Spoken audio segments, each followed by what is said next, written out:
Good day everyone, I am PechaKucha and today we're going to talk about Bloom's Taxonomy. So to give you a brief context about what is Bloom's Taxonomy, it was developed to provide a common language for teachers to discuss and exchange learning and assessment methods. Specific learning outcomes can be derived from the taxonomy. The Bloom's Taxonomy for Educational Objectives was created by Benjamin Samuel Bloom, who was particularly noted for leading educational psychologists to develop the comprehensive system of describing and assessing educational outcomes in the mid-1950s. Later on, the Bloom's Taxonomy was revised by David Graspel, who published a framework for categorizing educational goals, Taxonomy of Education Objectives, familiarly known as Bloom's Taxonomy. This framework has been applied by generations of K-12 teachers and college instructors in their teaching.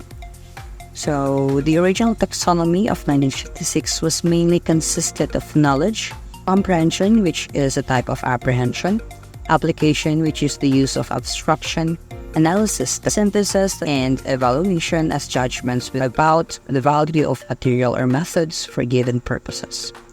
On the other hand, the revised taxonomy of 2001 was a bit different.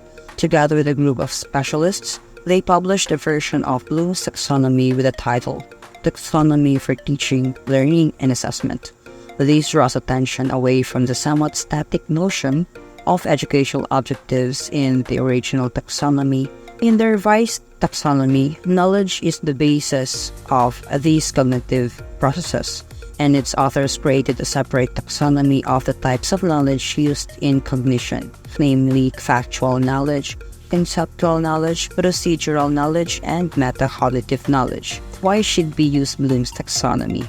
The authors of the revised version suggest a multi-layered answer to this question. First, objectives or learning goals are important to establish in a pedagogical interchange. Secondly, organizing objectives helps to clarify objectives for themselves and for students.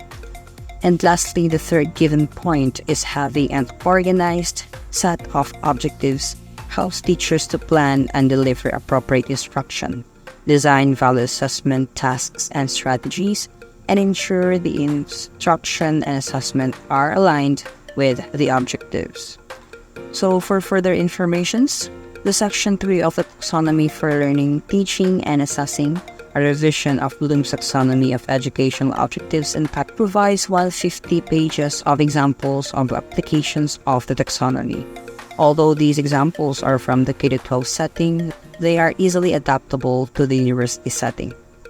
Also, the Section 4 of the Taxonomy in Perspective provides information about 19 alternative frameworks to Bloom's Taxonomy and discuss the relationship of these alternative frameworks to the revised version of the Bloom's Taxonomy. Thank you so much for watching, and I hope you learned something from our discussion.